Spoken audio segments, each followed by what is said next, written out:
చెయ్యి కలిపి మాతో సహకరిస్తున్నారు. వారికి ధన్యవాదాలు. ఈరోజు ఈ ఇంటర్మీడియట్ బోర్డు ఏర్పాటు చేసిన స్పెషల్ టాస్క్ ఫోర్స్ ఏదైతే ఉందో దాని మీద మనం డిబేట్ కొనసాగిద్దాం. డిబేట్లో పాల్గొంటున్న వాళ్ళు పవన్ కుమార్ గారు, నవ తెలంగాణ విద్యార్థి శక్తి ప్రెసిడెంట్ గారు, నమస్కారం అండి. అలాగే శరత్ నాయక్ గారు, ఓయూ జేఏసీ అధ్యక్షులు. నమస్కారం శరత్ నాయక్ గారు.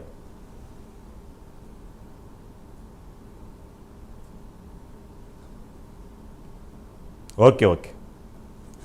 పవన్ కుమార్ గారు, మొత్తం మీద 28 రోజుల తర్వాత టాస్క్ ఫోర్స్ ఏర్పాటు చేశారు.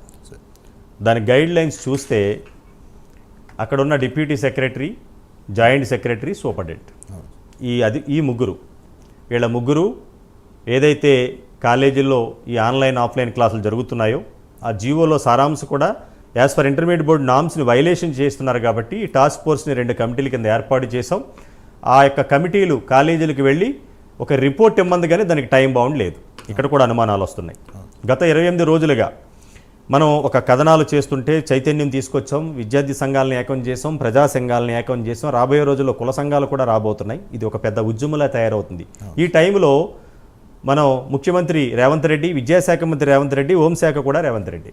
ఇటువంటి సందర్భంలో ఇంటర్మీడియట్ బోర్డు వరకే ఒక సెక్రటరీ ఈ యొక్క టాస్క్ ఫోర్స్ని ఏర్పాటు చేశారు. అది కూడా బోర్డులో పనిచేసుకున్న సూపరింటెండెంట్, ఆ కేటగిరీ వాళ్ళు, అంటే ఆయన కింద అధికారులు. నిజంగా గవర్నమెంటే కనుక ఈ టాస్క్ ఫోర్స్ని ఏర్పాటు చేస్తే ఒక జిల్లా కలెక్టర్నో, లేకపోతే ఒక పోలీస్ ఎస్పీనో, లేకపోతే ఏదైనా ఆర్జేడీ వాళ్ళనో, ఒక ఐఏఎస్ ఐపీఎస్ ఆ రేంజ్ వాళ్ళని ఏర్పాటు చేస్తే కొంచెం భయము ఉంటుంది.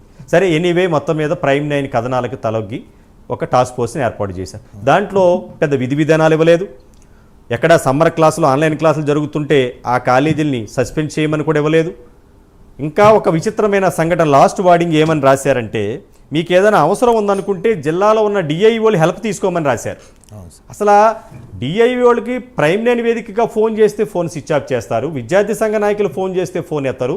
రెండవది, మీరు వాట్సాప్లో డైరెక్ట్గా ఫోన్ చేస్తే Krishna Nayak, subject correction Kishan Nayak, Medchal Malkajgiri district DIO, వారు గత 20 రోజుల నుంచి ప్రైమ్ 9 కథనాలకు స్పందించరు, వారి హెల్ప్ తీసుకోమన్నారు. దీంట్లో అంతర్యం ఏంటి, అసలు మనం ఏమనుకోవాలి సార్? ముందుగా డిబేట్లో మాతో పాటు పాల్గొంటున్న శరత్ నాయక్ గారికి ప్రత్యేకించి ధన్యవాదాలు సార్. అట్లనే ఇప్పుడు చూసుకుంటే సార్, ముందుగా మనం ఒక విషయం మాట్లాడుకోవాలి సార్. ఇందాక మీరు ఏదైతే మన కథనాలు చూపించారో దాంట్లో 9 ఎడ్యుకేషన్కి సంబంధించిన ఒక విద్యార్థి మాత్రమే ఇప్పుడు మనకు వెలుగులోకి వచ్చింది సార్. ఈరోజు మేము క్యాంపస్కి వెళ్ళినప్పుడు రిజల్ట్ వచ్చిన రోజు ఇంకో విద్యార్థి, ఎస్ఆర్ నగర్కి బ్రాంచ్ చెందిన విద్యార్థి కూడా 4 సబ్జెక్టులు ఫెయిల్ అయ్యాడనే మనస్తాపంతో ఇంటి దగ్గర ఊరేసుకొని చనిపోయాడు సార్. అంటే 9 ఎడ్యుకేషన్ లాంటి సంస్థలో 2 విద్యార్థులు చనిపోయారు అంటే ఈ అకాడమీలో మాకేమో ఇవి ఎటువంటి కూడా మాకు బోర్డు పర్మిషన్లు అవసరం లేదు, మేము ఇంటర్మీడియట్ కాలేజ్ వ్యవస్థకు రాము, మేము ఇంటర్మీడియట్ బోర్డ్ ఆఫ్ ఇంటర్మీడియట్లోకి రాము అని చెప్పి ఏదైతే ఎలెన్ కానీ ఇట్లాంటి సంస్థలన్నీ పుట్టుకొస్తుంటే మేము ఎందుకు అడ్డుకుంటున్నాం అని చెప్పి ఏదైతే తల్లిదండ్రులు కొంతమంది ప్రశ్నిస్తున్నారో వారికి చెప్తున్న సమాధానం ఇదే సార్. ప్రైమ్ 9 వేదికగా ఒకటి చెప్తున్నాం, అకాడమీలో నమ్మి మీరు ఏదైతే జాయిన్ చేస్తున్నారో వాళ్ళు ఖచ్చితంగా కూడా ఆ అకాడమీ నుంచి ఫార్వర్డ్ అవ్వలేరు. ఐపీ సబ్జెక్ట్ ఏదైతే వాళ్ళు బోధన ఇస్తున్నారో ఆ బోధనకి వాళ్ళు సరిపడరు, వాళ్ళు ఖచ్చితంగా కూడా వేరే కాలేజ్ నుంచి ఫార్వర్డ్ చేయాల్సి వస్తుంది. ఒకవేళ సెకండ్ ఇయర్ వాళ్ళు ఎగ్జామ్స్ రాయాలి అంటే ప్రాక్టికల్స్ ఖచ్చితంగా కూడా ఏ కాలేజ్ నుంచి ఫార్వర్డ్ చేయాలో ఆ కాలేజ్ నుంచి మాత్రమే ఫార్వర్డ్ చేయాల్సిన పరిస్థితి వస్తుంది. మరి అటువంటి పరిస్థితిలో ఒకవేళ సెకండ్ ఇయర్ కానీ ఫస్ట్ ఇయర్ కానీ ఏదైనా ఫెయిల్ అయితే పిల్లాడు ఇట్లానే మనస్తాపంతో గురై ఆత్మహత్య చేసుకుంటే పోయిన ప్రాణాన్ని తిరిగి తీసుకురాలేం.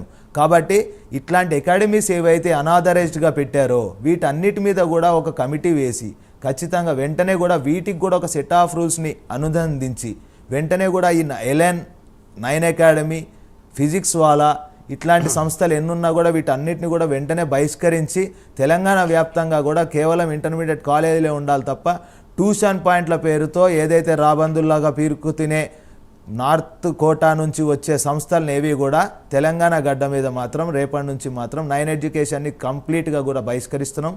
రేపు కూడా కుగట్పల్లి క్యాంపస్లో ఇంకొన్ని అక్రమాలు బయట తీస్తున్నాం సార్.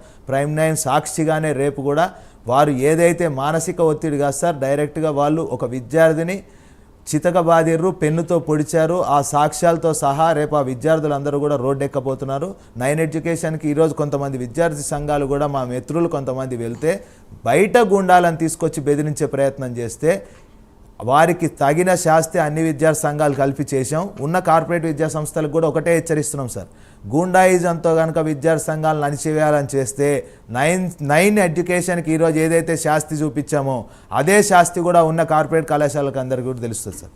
ఇకపోతే టాస్క్ ఫోర్స్ కమిటీ గురించి మనం మాట్లాడుకుంటే సార్, మనం వీళ్ళు అఫీషియల్గా జీవో ఎంఎస్ నెంబర్ అని చెప్పి ఎంఎస్ ఏవైతే జీవోలు ఇచ్చారో ఆ జీవోలకే విలువలేని రోజులు సార్. టాస్క్ ఫోర్స్ పెట్టారు, మంచిదే, స్వాగతిస్తున్నాం అని చెప్పి నిర్ణయం తెలుసుకునే లోపలనే మరి 24 గంటలు కలిసింది కదా. అసలు ఈ టాస్క్ ఫోర్స్ విజిట్ చేసిన క్యాంపస్లన్నీ, వీరు చర్యలు తీసుకున్న క్యాంపస్లన్నీ కనీసం కంటి తుడుపు చర్యగా ఒక్క క్యాంపస్ కన్నా సరే వీరు వెళ్ళి చెక్ చేశారా? ఒకవేళ వీరు చెక్ చేసిందే వాస్తవం అయితే ఈరోజు మేము 16 క్యాంపస్లకు వెళ్ళి మరి బాయ్కాట్ చేశాం కదా.